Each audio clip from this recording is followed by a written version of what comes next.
Supporting children with disabilities through embedded learning opportunities.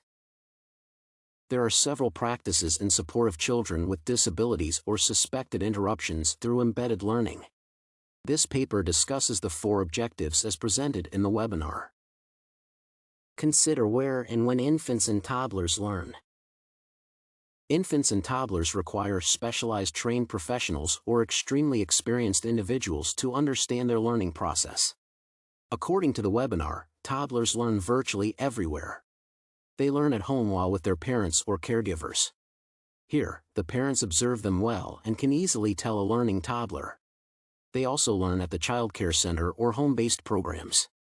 Childcare centers ensure toddlers learn the basics of life. They teach them how to recognize simple objects and humans who might be in their lives for long. They teach toddlers how to talk, but starting with simple words. In addition, home-based programs provide the best environment for infants and toddlers to learn. Young children learn when they receive care that is responsive, high-quality interactions between the children and adults, and predictive routines. They learn when the caregivers offer responsive attention and care. This ensures that the children grasp concepts well, thus ending up as having understood everything well. Besides, the infants and toddlers yearn for high-quality interactions between them and adults. Because most of them cannot express themselves well verbally, they prefer a high level of interaction.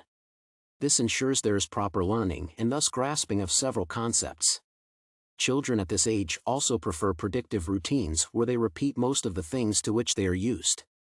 The repetition routine ensures that the infants and toddlers learn and grasp concepts. For instance, an infant who is used to having breakfast at a specific time would not be well receptive if the routine changes. The what, when, and how components of embedded learning opportunities. Embedded instruction involves the provision of intentional and systematic instruction on priority learning targets. It happens during typically occurring activities, routines, and transitions to support child engagement and learning. Embedded learning, therefore, involves functional, meaningful, and measurable learning goals that ensure there is a proper rapport between the child and the adult. The goals involve ensuring the child grasps the concepts properly in a measurable and meaningful manner. Teaching through embedded learning opportunities occurs during planned and unplanned learning activities, routines, and transitions. Planned teaching happens during organized programs at the caregiver centers and at home. Unplanned teaching mostly takes place during family outings to parks and visiting the libraries, among others. The process of teaching involves planning experiences that promote engagement, learning, and mastery. The teachers and providers of care to toddlers and infants conduct work through properly planned experiences. The engagements may occur due to the parents, caregivers, or teachers' participation in planning if it is a school setting. They provide opportunities for disabled students to undertake learning ordinarily with other students. The teachers assess the students' abilities and decide how best to embed learning in the regular teaching program. The progress of such a program can be well tested through evaluating outcomes. The assessors can understand how the program has impacted disabled children in their process of learning. Trained caregivers implement several strategies to understand the level and quality of learning the infants and toddlers are undergoing. Outcomes are used in preparing for future teaching and finding out which area needs improvement. Ways to plan for embedded learning opportunities. There are several methods through which planning for embedded learning opportunities occurs. Such learning opportunities should be well planned because of the challenges of dealing with disabled and other abled differently children. Planning for embedded learning involves clarification on learning objectives and determination of the criterion to be used. Such a step is important as it helps to understand which criteria can well suit the learners. This way is followed by gathering baseline information that assists in determining the child's current performance and comprehension level. The caregiver or teacher who takes care of the infant or toddler should assess the disability type or level of the child so that they understand well how to perform the teaching process.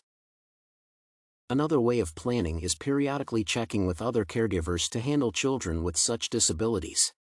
This works in the way of helps the teacher provide the best content without having any major issues.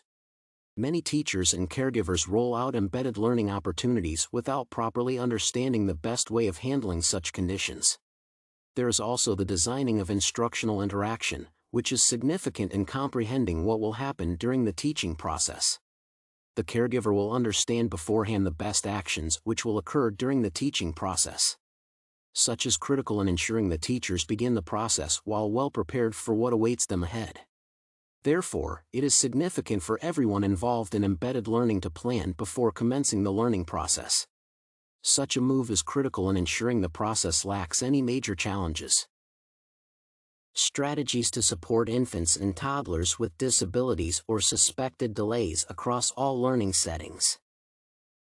There are several strategies which can support children with disabilities during their learning process.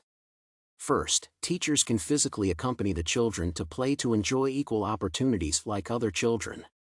This occurs because most children would also like to play but find it difficult due to their disabilities. Second, there should be physical access opportunities and facilities such as lifts, ramps, toilets, and a proper classroom layout. The access to places should be in a manner that allows the children to access them without any problems properly. There should also be constant compliments, especially on appearances. For instance, complimenting the children's hair or new outfits from time to time increases their confidence. Another strategy is discouraging any rude or disparaging remarks from other toddlers or infants. Such ill-mannered children should be taught the importance of appreciating everyone the way they are. The teacher should discourage rude remarks against disabled children by anybody, including members of staff. Also, the teachers should keep their expectations high for the children. They should be encouraged to do something that the other children thought they could not. It is a significant measure that improves the child's belief in themselves. The children also need special attention even during class activities that include running, dancing, and singing. They should also be assisted whenever they answer the call of nature, eat, or want to behave like the rest. Such gestures will work miracles in assisting the infants and toddlers to grow and develop well at home and in school.